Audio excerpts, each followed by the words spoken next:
Diane se tenait devant le miroir, observant son reflet avec une certaine mélancolie.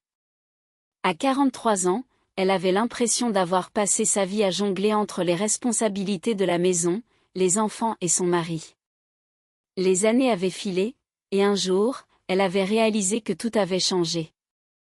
La solitude, plus que tout, s'était installée dans son cœur, et elle avait compris que le silence pouvait être assourdissant. Elle avait décidé de divorcer, non pas après une dispute éclatante, mais à travers un accord tacite, une sorte de consentement silencieux qui avait fini par les séparer. Depuis ce jour, elle n'avait plus revu son ex-mari, et la force de le chercher s'était évanouie. Sa famille vivait loin, dans une autre ville, et bien que ses parents lui envoient parfois des nouvelles, il semblait que chacun était absorbé par ses propres préoccupations. Diane s'efforçait de se tenir debout, de trouver sa place dans ce nouveau monde. Elle travaillait dans une petite boulangerie pendant la journée et faisait parfois du ménage chez des particuliers. Le travail était épuisant, mais au moins, cela lui permettait de garder l'esprit occupé. Chaque soir, en rentrant chez elle, le silence s'abattait sur elle comme un lourd manteau. Même le bruit de la cuillère dans sa tasse de thé résonnait dans l'appartement vide, lui rappelant à quel point la solitude pouvait être pesante. Un jour, sa meilleure amie, Claire, lui avait dit « Diane, il est temps que tu aies une vie ». Diane avait d'abord ri, mais en y réfléchissant, elle avait compris que Claire avait raison. Peu importe l'âge, tout le monde désire partager un repas, respirer le même air qu'une autre personne. Une maison n'était pas seulement un espace délimité par des murs, elle devait être remplie de chaleur et de voix. C'est à ce moment-là qu'elle avait rencontré Frédéric. Il avait 55 ans, et la première fois qu'elle l'avait vu, son visage avait illuminé la pièce. Frédéric avait une présence rassurante, une manière de sourire qui faisait oublier les tracas du quotidien. Ils s'étaient rencontrés lors d'un cours de cuisine, un petit atelier organisé dans un café du quartier de Montmartre, où les arômes de pain chaud et de pâtisserie fraîche flottaient dans l'air. « Vous avez un talent pour la pâte feuilletée », avait-il plaisanté en la voyant façonner la pâte avec soin. Diane avait rougi, surprise par son compliment. « Merci, mais je pense que c'est la recette qui fait tout le travail, avait-elle répondu en souriant timidement. Leurs échanges étaient devenus plus fréquents, et chaque rencontre était une nouvelle occasion de découvrir l'autre. Frédéric avait une passion pour la cuisine française, et il partageait avec elle des histoires de ses voyages à travers le pays, des marchés de Provence aux boulangeries de Strasbourg. Diane, à son tour, lui racontait ses souvenirs d'enfance, les repas en famille, les rires autour de la table. Un soir, alors qu'ils s'étaient retrouvés pour un dîner improvisé chez elle, l'atmosphère était chargée d'une tension délicieuse. Diane avait préparé un coq au vin, et l'odeur des épices emplissait la pièce. Ils avaient ri, partagé des anecdotes, et à un moment, leurs regards s'étaient croisés. Diane avait senti son cœur s'emballer, une chaleur douce envahissant son être. « C'est agréable de partager un repas avec quelqu'un », avait murmuré Frédéric, sa voix douce résonnant dans le silence apaisant de l'appartement. Diane avait hoché la tête, incapable de trouver les mots. Elle avait simplement souri, reconnaissant dans son regard une compréhension mutuelle. Les jours passaient, et leur complicité grandissait. Diane commençait à envisager un avenir différent, un avenir où la solitude ne serait plus son unique compagne. Elle se surprenait à rêver de moments partagés, de rires et de chaleur humaine. Mais, au fond d'elle, une petite voix lui murmurait des doutes. Était-elle prête à ouvrir son cœur à nouveau? Un après-midi, alors qu'il se promenait le long de la Seine, Frédéric s'était arrêté pour admirer la vue. « Tu sais, Diane, la vie est trop courte pour ne pas profiter de chaque instant », avait-il dit, les yeux rivés sur l'eau scintillante. Elle avait senti une vague d'émotion l'envahir. Peut-être que, juste peut-être, elle pouvait laisser derrière elle ses peurs et s'ouvrir à cette nouvelle possibilité. Leur rencontre devenait de plus en plus fréquente, et Diane se sentait renaître. Elle redécouvrait des émotions qu'elle avait cru perdues à jamais. Mais alors qu'elle se laissait emporter par cette nouvelle dynamique, une question persistait, Frédéric ressentait-il la même chose? Diane observait Frédéric, intriguée par les lignes de son visage. Elle racontait une histoire de silence et de retenue, comme si cet homme avait accumulé des choses en lui, des émotions qu'il n'avait pas encore partagées. Lors de leur première conversation, il lui avait demandé d'une voix douce, « Es-tu fatigué ?» Ce n'était pas une question banale, il semblait voir au-delà de son apparence, percevant une fatigue qui ne se limitait pas à son corps. Ses yeux s'étaient embués un instant, mais elle avait rapidement repris contenance. Un peu, avait-elle répondu, mais je m'y fais. Leurs rencontres s'étaient multipliées, et leurs échanges, au départ simples et quotidiens, avaient pris une tournure plus chaleureuse.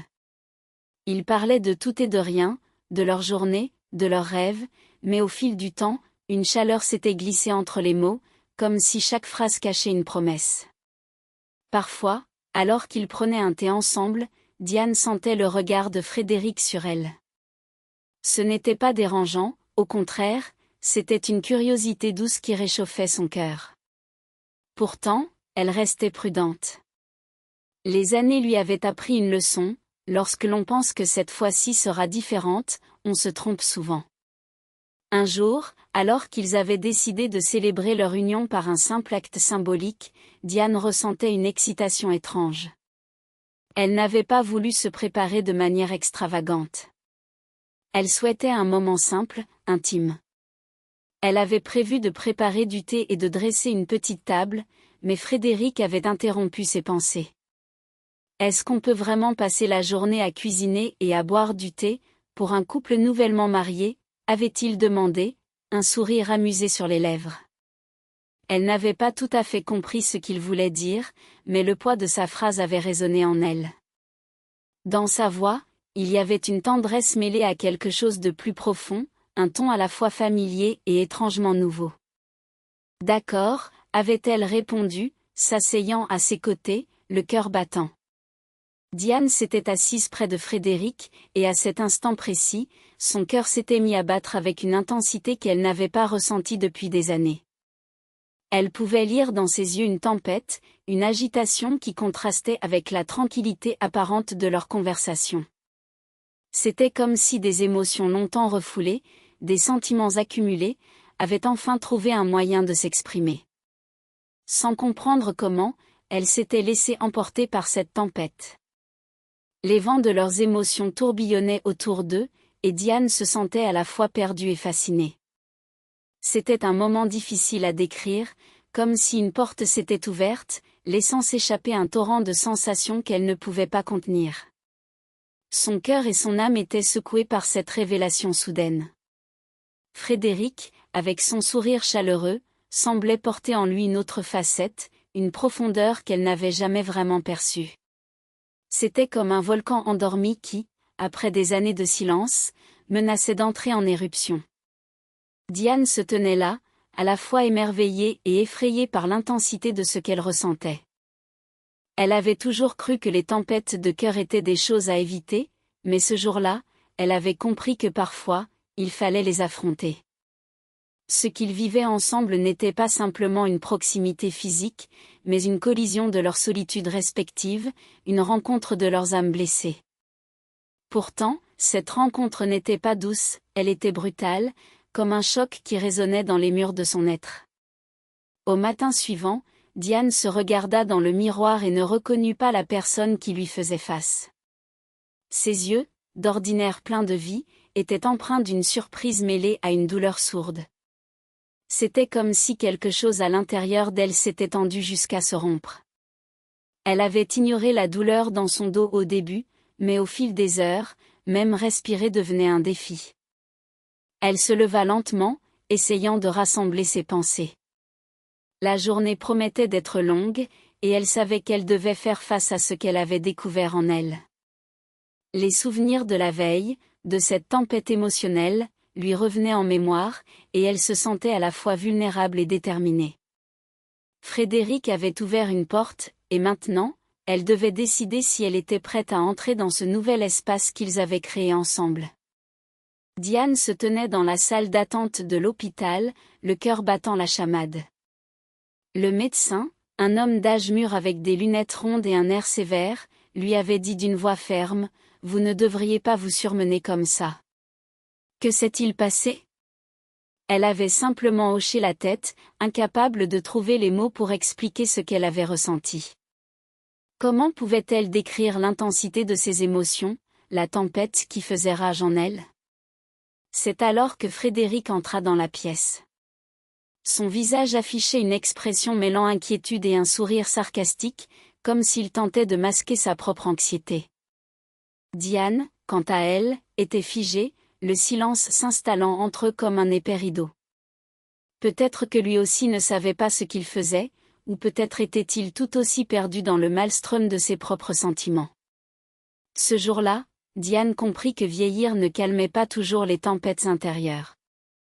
À sa sortie de l'hôpital, elle se sentait perdue, l'esprit embrouillé. Les événements de la veille tourbillonnaient dans sa tête, et elle savait qu'elle devait en parler à quelqu'un. Mais à qui? Comment expliquer une telle expérience? La honte et la colère se mêlaient en elle, créant un tourbillon d'émotions difficiles à gérer. Elle prit son téléphone et appela son amie Camille, celle qu'il avait présentée à Frédéric.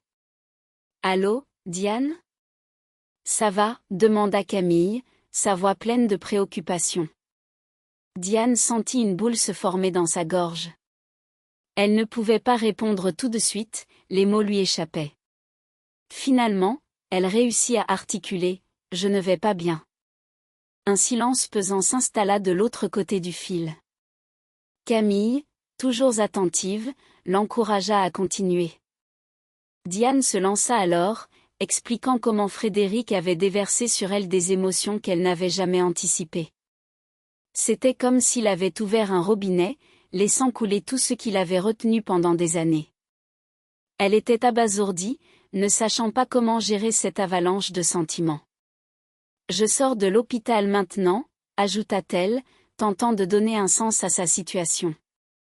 Chaque mot semblait se transformer en une nouvelle forme de confusion, comme si elle essayait de mettre des mots sur une réalité qui lui échappait. Camille, avec sa voix douce et réconfortante, lui demanda « Que s'est-il passé exactement ?» Diane prit une profonde inspiration, cherchant à rassembler ses pensées. « C'était comme si tout s'était accumulé en moi, et d'un coup, tout a explosé. Je ne sais pas comment gérer ça. » Les mots de Diane résonnaient dans son esprit, et elle réalisa qu'elle devait faire face à cette tempête, non seulement pour elle-même, mais aussi pour Frédéric. Elle se sentait à la fois vulnérable et déterminée, prête à explorer ce nouvel espace qu'ils avaient créé ensemble. Diane écoutait Camille, son amie, avec une attention mêlée d'inquiétude et de soulagement.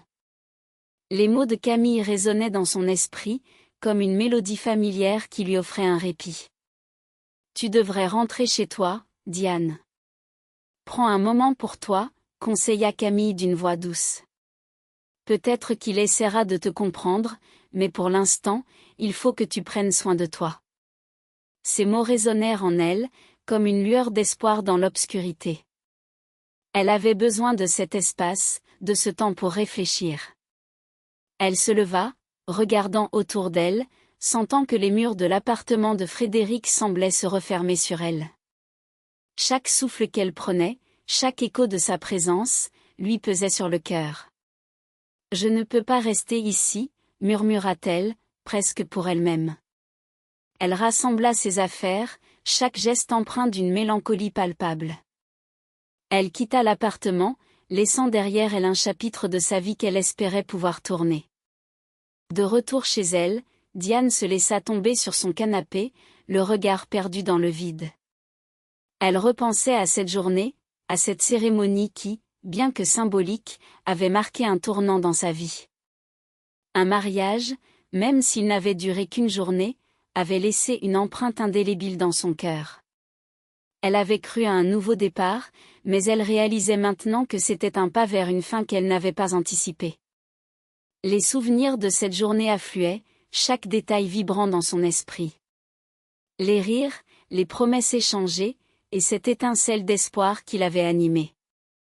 Mais tout cela semblait maintenant si lointain, comme un rêve évanoui. Elle se leva et se dirigea vers la fenêtre, observant la ville de Paris s'étendre devant elle, illuminée par les lumières du soir. « Pourquoi est-ce que je n'ai pas vu les signes ?» se demanda-t-elle, la voix tremblante.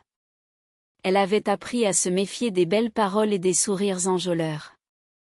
Les tempêtes cachées derrière des sourires innocents, elle les connaissait maintenant trop bien. Diane se sentait comme une femme perdue au milieu d'une tempête, sans savoir si elle avait la force de la surmonter. Elle se remémorait les moments passés avec Frédéric, les éclats de rire, les conversations profondes, mais aussi les silences lourds de sens. Chaque instant partagé avait été une leçon, une préparation à ce qu'elle vivait maintenant. Elle prit une profonde inspiration, essayant de rassembler ses pensées. Peut-être que cette expérience était une manière pour la vie de lui enseigner quelque chose d'important. Elle devait apprendre à se protéger, à ne plus se laisser emporter par des promesses vides. Les jours passèrent, et Diane commença à retrouver un semblant de sérénité. Elle se consacra à son travail, s'entoura de ses amis, et peu à peu, elle apprit à apprécier les petites choses de la vie. Elle se mit à fréquenter des cafés, à flâner le long de la Seine, à redécouvrir Paris sous un nouveau jour. Un soir, alors qu'elle se trouvait dans un petit bistrot du Marais, elle croisa le regard d'un homme assis à une table voisine. Il avait un sourire chaleureux, une présence apaisante. Ils échangèrent quelques mots, et Diane sentit une connexion immédiate. Ce n'était pas comme avec Frédéric, mais quelque chose de doux et prometteur. « Vous venez souvent ici ?» demanda-t-il, un éclat de curiosité dans les yeux. « Pas vraiment, mais j'aime l'ambiance », répondit-elle, son cœur battant un peu plus vite. Ils continuèrent à discuter, et Diane se surprit à rire, à se sentir légère. Elle comprit alors que la vie continuait, qu'il y avait encore de la place pour l'amour et l'amitié, même après une tempête. Avec le temps, Diane réalisa qu'elle avait appris à se connaître, à se respecter. Elle n'était plus la même femme qu'avant. Elle avait traversé des épreuves, mais elle en était sortie plus forte, plus résiliente. Et alors qu'elle s'apprêtait à quitter le bistrot ce soir-là, elle jeta un dernier regard en arrière, un sourire aux lèvres. La vie était pleine de surprises, et elle était prête à les accueillir, une nouvelle page à la fois. Ils continuèrent à discuter, et Diane se surprit à rire, à se sentir légère. Elle comprit alors que la vie continuait, qu'il y avait encore de la place pour l'amour et l'amitié, même après une tempête. L'homme, qui s'appelait Julien, était architecte. Il parlait avec passion de ses projets, de la beauté des bâtiments parisiens, et Diane se laissa emporter par ses mots. « Vous savez, chaque coin de Paris a une histoire à raconter », dit-il en désignant une vieille bâtisse à travers la fenêtre. Celle-là, par exemple, a vu passer des générations. C'est fascinant, murmura Diane, captivée par son enthousiasme. Elle se rendit compte qu'elle avait oublié combien elle aimait écouter les histoires des autres. Les semaines passèrent, et leur rencontre devint régulière. Ils se retrouvaient souvent au même bistrot, partageant des rires et des confidences. Julien avait ce don de rendre chaque moment spécial, de transformer une simple conversation en une aventure. Diane se sentait vivante, et chaque regard échangé entre eux était chargé de promesses. Un après-midi, alors qu'ils se promenaient le long de la Seine, le soleil se couchait lentement, teintant le ciel de nuances dorées. Diane s'arrêta un instant, émerveillée par la beauté du paysage. Julien, à ses côtés, lui prit doucement la main.